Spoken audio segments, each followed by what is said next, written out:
grammar points, boring grammar drills, and translation exercises. Perhaps no other aspect of language learning has been as controversial as teaching grammar. For many years, researchers and teachers have argued over whether we should even teach grammar. In spite of the long-standing grammar debate, the fact remains that we do not use language without grammar. Whether it's Filipino or English, there's grammar, right? Yes. To the left? Yes. To the right? Perhaps then, the problem is not grammar itself, but the way that grammar has been taught and learned. My session is about teaching grammar for communicative competence, strategies to make grammar lessons effective. These are the objectives of my session. At the end of the session, participants are expected to understand the importance of teaching grammar for communicative competence, identify the strategies of teaching grammar for communicative competence, and identify the strategies of teaching grammar in large classes and in context. So there's an activity, individual, on a piece of bond paper. Write down your answers to the following questions. As an English or Filipino teacher, those who are handling English and Filipino subjects, how are you going to design an effective grammar lesson? And as a teacher of other subjects, how are you going to incorporate a grammar lesson in your class? Meaning to say, the first question is for English and Filipino teachers, and the second question is for the teachers of other subjects.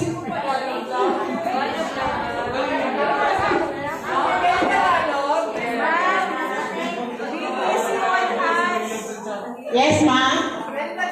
Please be easy on us. I'm very... I'm not difficult on you. And let's process your answers after 10 minutes. After 10 minutes, let's have a presentation of the responses. Do you want it to be a group activity? For Filipino, one only. For English, one only. For Math, one. Science. Kasi sabi kasi bawal ang group activity, so I changed it from group to individual activity. Individual na lang?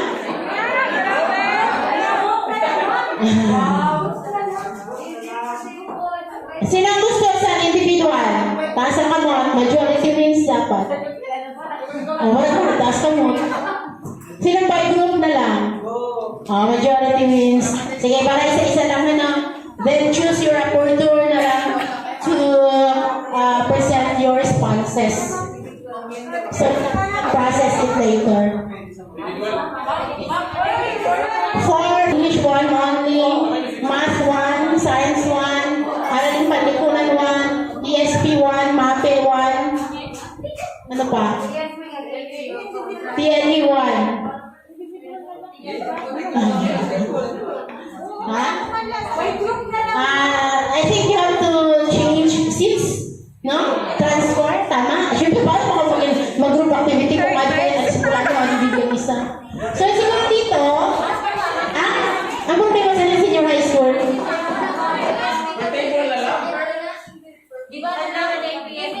isa lang? Sige.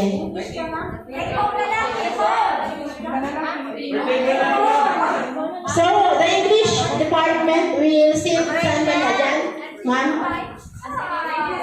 Senior high din nila. So, mga individual. O, ayan. Magandang hapon sa lahat. Kami ang nasa Departamento ng Filipino. So, ang sa akin ngayon, sabi ni Mama Nasita, gamitin daw namin yung sa aming wika. Yung wika natin mga tunay na Filipino. So, ayan. Sa ating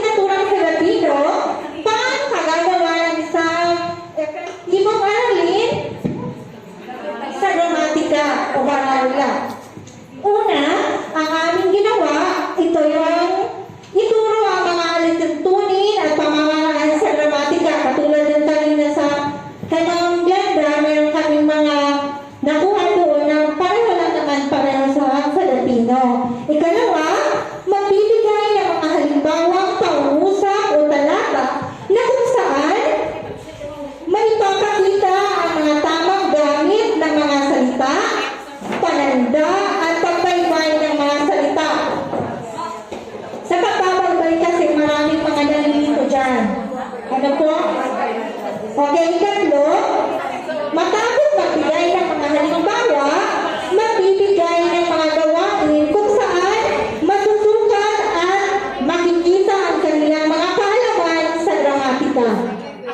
Ika-apat, itatama o itutuwid ang mga napunang maling nagawa sa mabuting pamamaraan, katulad sa mga nabanggit at ipinaliwanag kanina ni Sir Adrian.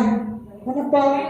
Okay, sa kalima naman, kailangan natin silang hikayatin na maging mapapahal sila sa ating wikang Filipino at sa ating asignaturang Filipino. Yun lang po, maraming salamat. Salamat po, Sharon. 10 million claps daw, sabi ni Sir Rio. 1 million, 2 million, 3 million, 4 million, 5 million, 6 million, 7 million, 8 million, 9 million, 10 million. Okay. Kasi, alam niyo naman, language naman yan pareho, diba? English at Filipino. Kaya, Filipino ang gamit niya. Okay, next. English Department. Vicer, ano pa aling sir? Anthony Vargas. Hello, good afternoon, everyone. So, here's the process on how we're going to incorporate or integrate the lesson in English. So first, we start with motivation. So we can show memes or TikTok on particular, for example, subject verb agreement. So we already know that this particular TikTok is very much familiar and very well as of this time. So by doing that, we could motivate our learners. At the same time, we can spot the error in terms of grammar. And of course, just to know about their previous knowledge in terms of grammar. And during the lesson proper, so we are going to have a video presentation, so PowerPoint presentations in terms of subject-verb agreement, and as well as the rules of grammar, and as well as the discussions. And during the process, we're going to give an exercise to our learners on grammar rules. And we will assign them by group activities, particularly differentiated, so that we could able to learn and to determine about the knowledge of our learners. For example, for the first group, they have their own dialogue. For another group, role play, and of course, for the third one, so we could assign them as to write an essay. So during evaluation, so we can give another set of items or just for them to apply the rules of grammar or during evaluation. And of course, during for extension or activities or assignments, so we could able to assign them from their own TikToks or memes just for us to familiarize if their grammar is already based on our rules for considering the fact that we are studying about subject verb agreement. So that's all for the group of English. Thank you very much. Thank you so much, sir, for that very comprehensive response. 10 million claps. 1 million, 2 million.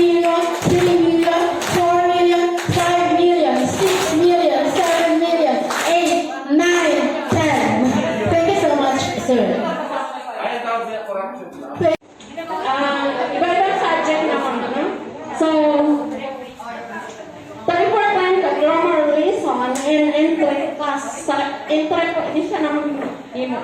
Kasi mostly sa senior high school is business. No? We always include sentence construction as one of the criticism and grading our students' output. No? For example, para makuha ang 100% we have is kailangan may rubrics. Kasi mostly, ang ginagawa namin is, example sa business class, kailangan naman ang essay. No? Essay talaga ang most na ginahimo sa senior high school. Kasi, subject naman is more on application. Okay, yan lang. Thank you, ma'am. May ganun kita ng mga rubrics sa essay.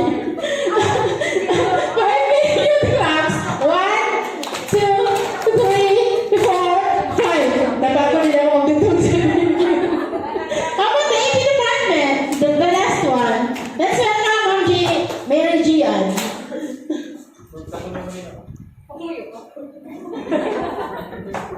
So good afternoon, everyone. This is for the AP and ESP department. Since the language that we use is same as the Filipino department. So now, as a teacher of the other subject, we are incorporate the grammar lesson. Diba po sa ESP? More on the passage reading kami, tapos statement. We ask different opinions to our students. And nag-narrative din kami, narrative essay, our tawag sa written or verbal, oral or written communication. So, anong ginigimo? Pag nagpasa sa amon or nag-recite sa amon, ginapang-paraphrase namon kapag may dili tama na words na ginagamit sila. Say, for example, the usage of raw and thou. So, many of us were confused how to use the raw and thou. So, as the rule, once the word ends with the vowel, we use raw. When the word ends with consonant, we use thou. Same with ring and din. So that's how we incorporate grammar lesson in ESP and EP. Okay, bro. And also, we also apply the error effect meaning kapag nag-explain kami sa bata or nag-ngayon kami opinion, minsan nami-misled in the passage. So we ask, what is their opinion? Ano ba talagang gusto na ipasabi? Kasi minsan pag ang bata na confused man, even mother tongue na ang ginagamit. So ginapa-paraphrase naman, o ginapa-rephrase naman yung mga ginasabi. Thanks, Ma'am.